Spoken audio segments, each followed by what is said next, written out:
దేవుని నామకు స్తోత్రం. ప్రియమైన దేవుని పిల్లలారా, దేవుడైన యెహోవా ప్రవక్తల ద్వారా యేసుక్రీస్తుని గురించి చక్కగా మనకి బయలుపరిచారు.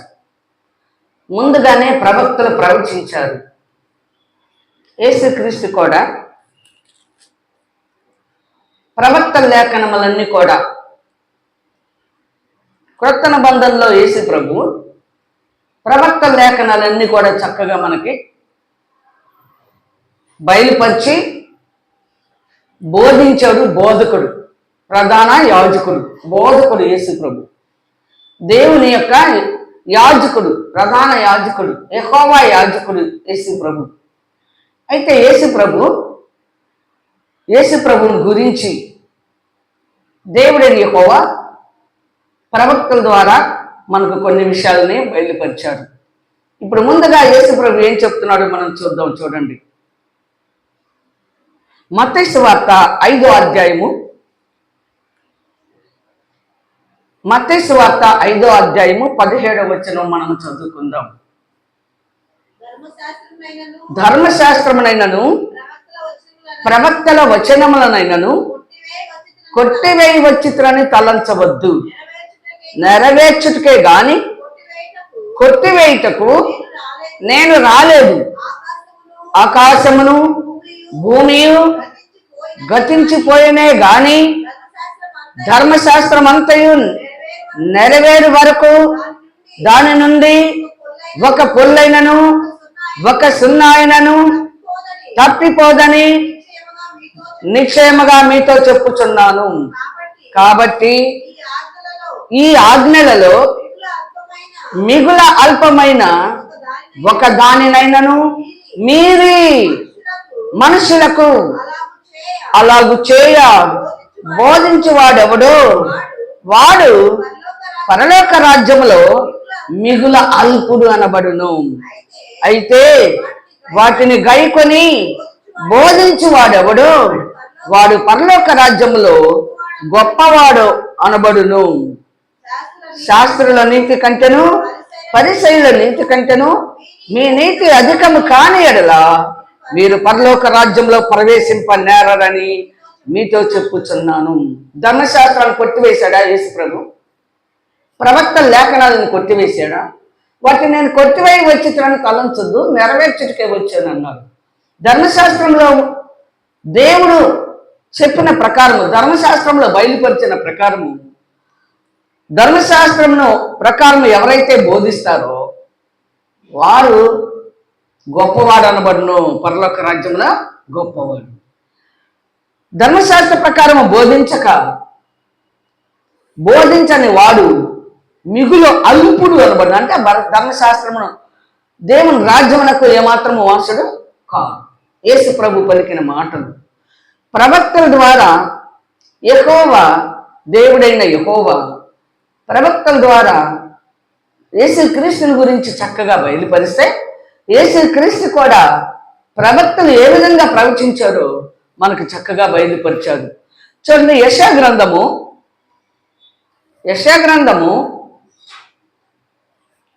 61వ అధ్యాయము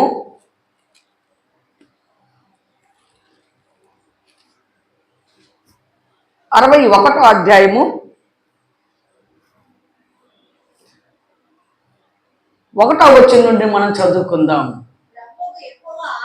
ప్రభువగు యెహోవా ఆత్మ నా మీదికి వచ్చి ఉన్నది, దీనులకు సువార్తమానం ప్రకటించుటకు యెహోవా నన్ను అభిషేకించెను, నలిగిన హృదయము గలవారిని దృఢపరచుటకును, చెరలోనున్న వారికి విడుదలను, బంధింపబడిన వారికి విముక్తిని ప్రకటించుటకును, యెహోవా హితవత్సరమును మన దేవుని ప్రతిదండన దినమును ప్రకటించుటకును, దుఃఖాక్రాంతులందరినీ ఓదార్చుటకును, సియోనులో దుఃఖించు వారికి ఉల్లాస వస్త్రములు ధరింపచేయుటకును, బూడిదకు ప్రతిగా పూదండను, దుఃఖమునకు ప్రతిగా ఆనంద తైలమును, భారభరితమైన ఆత్మకు ప్రతిగా స్తుతి వస్త్రమును వారికిచ్చుటకును ఆయన నన్ను పంపి ఉన్నాడు.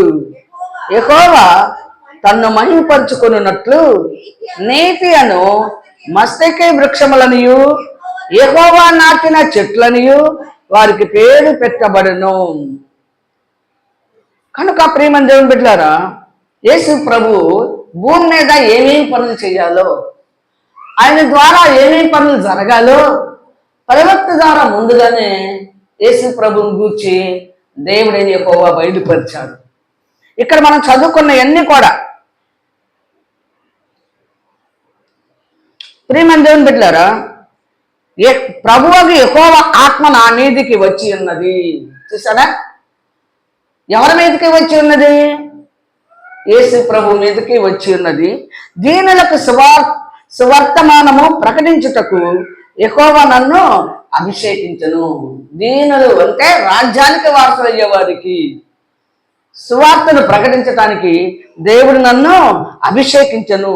నలిగిన హృదయం గలవారిని దృఢపరచుటకును, చెరలోనున్న వారికి విడుదలను, బంధింపబడిన వారికి విముక్తిని ప్రకటించుటకును, యెహోవా హితవత్సరమును మన దేవుని ప్రతిదండన దినమును ప్రకటించుటకును, దుఃఖాక్రాంతులందరినీ ఓదార్చుటకును, సీయోనులో దుఃఖించు వారికి ఉల్లాస వస్త్రములు ధరింపచేయుటకును, బూడిదకు ప్రతిగా పూదండను, దుఃఖమునకు ప్రతిగా ఆనంద తైలమును, భారభరితమైన ఆత్మకు ప్రతిగా స్తుతి వస్త్రమును వారికి ఇచ్చుటకును ఆయన నన్ను పంపి ఉన్నాడు. యేసు ఎందుకు వచ్చాడు?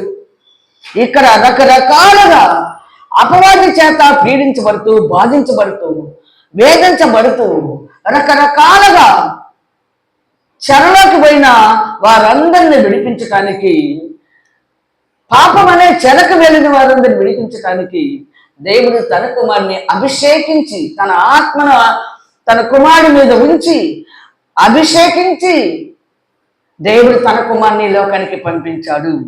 ఈ మాటలు యేసు ప్రభు కొత్త నిబంధనలో చక్కగా మనం పలుకుతున్నారు. చూడండి, మత్తయి సువార్త 12వ అధ్యాయము 18వ వచనం మనం చదువుకుందాం. మత్తయి సువార్త 12వ అధ్యాయము 18వ వచనం మనం చదువుకుందాం. 17వ వచనం నుండి కూడా చదువుకుందాం. ప్రవక్త అయిన యెషయా ద్వారా చెప్పినది నెరవేరునట్లు అలాగూ జరిగెను.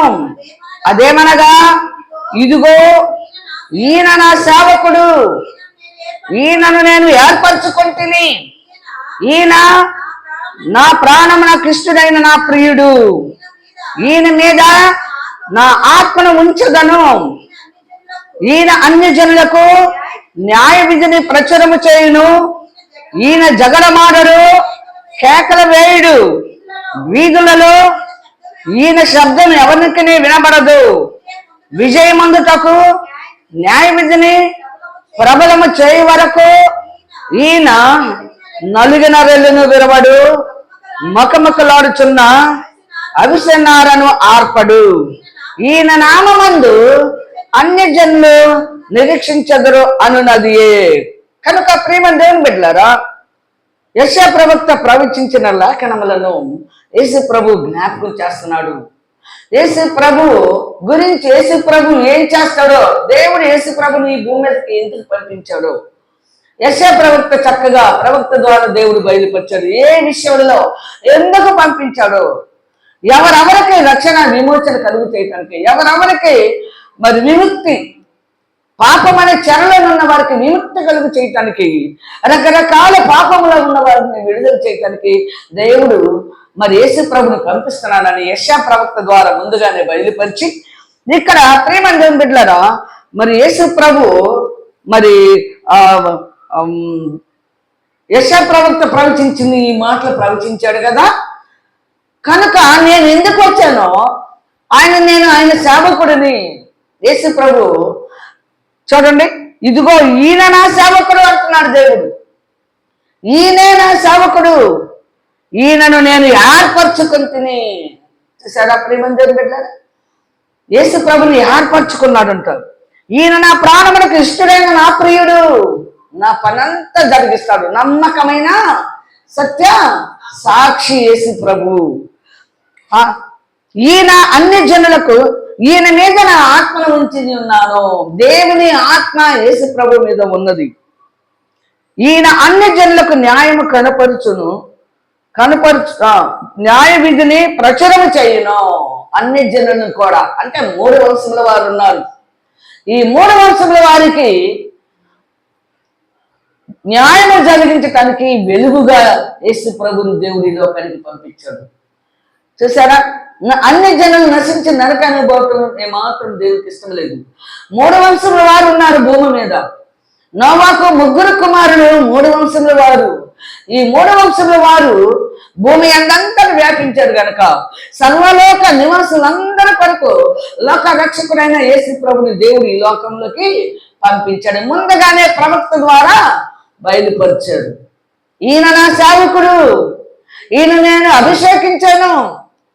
చూసానా ఎంత బాగా, ఈయన మీద నా ఆత్మను ఉంచి ఉన్నాను అని చక్కగా చెప్పాడు. కనుక యేసుప్రభు ఎందుకు వచ్చాడు అంటే, మనము పాప బంధకాల్లో చెరలోకి వెళ్ళిపోయాం, పాపంలోకి వెళ్ళిపోయాం, పాప కార్యాల్లో మునిగి తేలిపోయాము, లోక మర్యాదల్లో కలిసిపోయాము, పితృ పారంపర్యాచారములను గైకొంటూ ఉన్నాము, మానవులు కల్పించిన పద్ధతుల ప్రకారం నడుచుకుంటున్నాము. ఇవన్నీ దేవునికి ఏమాత్రం ఇష్టం లేదు. లోకమంతా అలాగే ఎవరు మానవులు కల్పించిన ప్రకారము, కల్పించిన క్రమం ప్రకారము లోక మర్యాదలు అనుసరిస్తూ పితృ పారంపర్యాచారములు గైకుంటూ దేవుని ఆజ్ఞను బుద్ధిగా నిరాకరించారు. అందుకని దేవుడు తన కుమారుణ్ణి ఈ లోకానికి పంపించి తన ఆత్మను ఆయన మీద ఉంచి తన సేవకుడిని అభిషేకించి ఈ లోకానికి దేవుడు పంపించాడు. మరి ఒక లేఖన భాగం మనం చదువుకుందాం. చూడండి, లూకా సువార్త 4వ అధ్యాయము 18వ వచనం కూడా మనం చదువుకుందాం. లూకా సువార్త 4వ అధ్యాయము 18వ వచనం మనం చదువుకుందాం. ప్రభువు ఆత్మ నా మీద ఉన్నది, బీదలకు సువార్త ప్రకటించుటకై ఆయన నన్ను అభిషేకించను. ప్రియమైన దేవుని బిడ్డలారా, ఇక్కడ లూకా సువార్త 4వ అధ్యాయము 17వ వచనంలో కూడా చక్కగా యేసు ప్రభు ప్రవక్తల లేఖనములను కుట్టివేయకుండా, ప్రవక్తలు దేవుడు ఏమైతే కుమారుని గురించి ప్రకటించారో, ప్రవక్తల ద్వారా బయలుపరిచారో, వాటిని మళ్ళీ ఎత్తి చూపిస్తున్నాడు మనకి. దేవుడు తన కుమారుని లోకానికి పంపించి ప్రవక్తల ద్వారా ఏమి బయలుపరిచారో వాటిని యేసు ప్రభు మళ్ళీ ప్రవక్తల దగ్గరికి వెళ్ళి, యెషయా ప్రవక్త దగ్గరికి వెళ్ళి మనకి చక్కగా బోధిస్తున్నాడు. 17వ వచనం నుండి మనం చదువుకుందాం. ప్రవక్త అయిన యెషయా గ్రంథము ఆయన చేతికి ఇయ్యబడెను. ఆయన గ్రంథము విప్పగా ప్రభువు ఆత్మ నా మీద ఉన్నది. ప్రభువు అంటే యెహోవా ఆత్మ. పెద్ద అక్షరాలతో ప్రభు అని ఎక్కడైతే రాయబడి ఉంటుందో క్రొత్త నిబంధనలో యెహోవా ఆత్మ నా మీద ఉన్నది అంటున్నాడు యేసు ప్రభు. బీదలకు సువార్త ప్రకటించుటకై ఆయన నన్ను అభిషేకించను, తైలముతో అభిషేకించాడంట.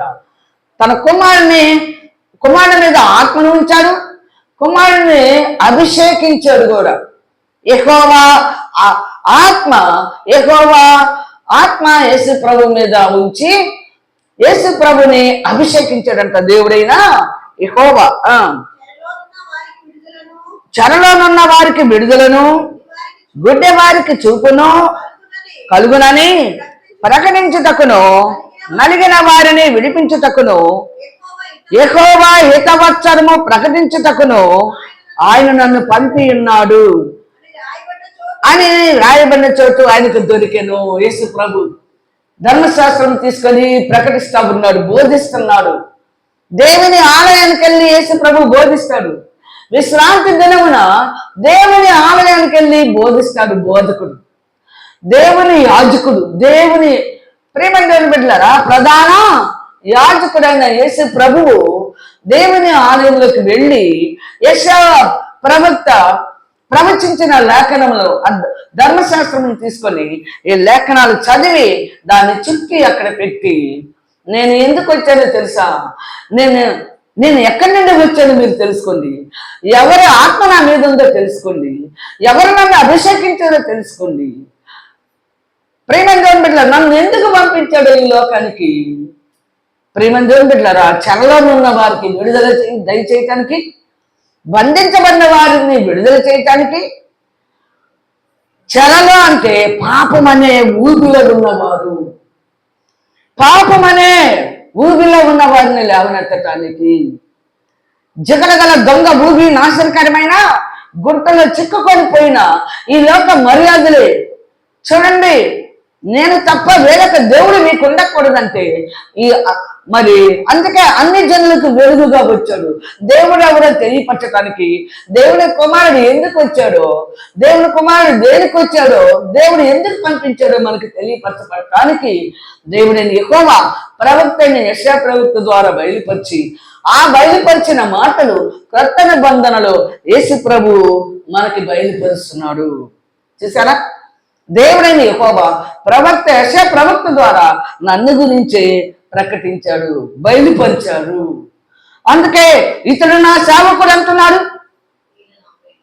ఈయన నా ప్రియకుమారుడు అంటున్నాడు. ఈయనను నేను ఏర్పరచుకుని తిని ఈయన మీద నా ఆత్మను ఉంచి ఉన్నాను, ఇతనిని నేను అభిషేకించాను. దేవుడు చూడండి ఏ విధంగా తన కుమారుని సిద్ధపరిచి పంపించాడు, ఏ విధంగా ఆశీర్వదించాడు చూడండి, ఏ విధంగా అభిషేకించాడు, ఏ విధంగా ఆయన ఆత్మను యేసు ప్రభు మీద ఉంచాడు. యేసు ప్రభు తండ్రి చిత్తాన్ని నెరవేర్చాడు, తండ్రి ఉద్దేశమును నెరవేర్చాడు. దేవుడు తన కుమారుని లోకానికి పంపించినప్పుడు తండ్రికి లోబడి జీవించాడు, తండ్రికి విధేయత కలిగి జీవించాడు. తండ్రి ఏదైతే చేయమన్నాడో ఆ పనులే చేశాడు. సొంత పెత్తనం చేయదా యేసు ప్రభు, సొంతగా ఏ ఒక్క పని కూడా చేయడు. నా ఇష్టమును నెరవేర్చుకుంటకు నేను రాలేదు, నన్ను పంపిన వాని చిత్తము నెరవేర్చుటకే నేను వచ్చి ఉన్నాను. ఎవరు పంపించాడు యేసు ప్రభుని? దేవుడైన యెహోవా. దేవుడైన యెహోవా సేవకుడు, దేవుడైన యెహోవా ప్రవక్త యేసు, దేవుడైన యెహోవా. ప్రేమ దేవుని బిడ్డలారా, మరి దేవుడైన యెహోవా ఏర్పరచుకుని వాడు, అభిషేకించబడిన వాడు యేసు ప్రభు. దేవుడే అభిషేకించి, ఏర్పరచుకొని అభిషేకించి ఈ పాపము శాపములో ఉన్న ఈ 3 వంశముల వారు, లోకములో 3 వంశముల వారందరిని కూడా వెలుగులోకి నడిపించడానికి వెలుగుగా వచ్చాడు ఒక నక్షత్రము. యేసు ఏమైనాడు? నక్షత్రము. దేవుని యొక్క సువార్తను ప్రకటించి అనేకులు దేవుని రాజ్యానికి వాసం చేయటానికి నక్షత్రమై ఉన్నాడు. అంటే వెలుగునిచ్చివాడై ఉన్నాడు. అందుకే అన్ని జనులు ఈయన నామమందు చూసారా రక్షణ పొందుదురు. కనుక ప్రేమ దేవుని బిడ్డలారా, 3 వంశముల వారు 4 దిక్కుల వారు. చూడండి, 3 వంశముల వారు 4 దిక్కుల వారు ఇశ్రాయేలీలు, ఐగుప్తీయులు, అశూరీలు. ఇప్పుడు హిందువులు చూసారా, ముస్లిమ్స్, క్రైస్తవులు అందరు బట్టి దేవుడు 3 వంశముల వారిని రక్షించటానికి, 3 వంశముల వారిని ఆయన రాజ్యానికి వాసం చేసుకోవటానికి తన కుమారుడైన క్రీస్తుని లోకానికి పంపించాడు. ప్రవక్తగా పంపించాడు, దేవుని దూతగా పంపించాడు, దేవుని సేవకుడిగా వచ్చాడు యేసు ప్రభు.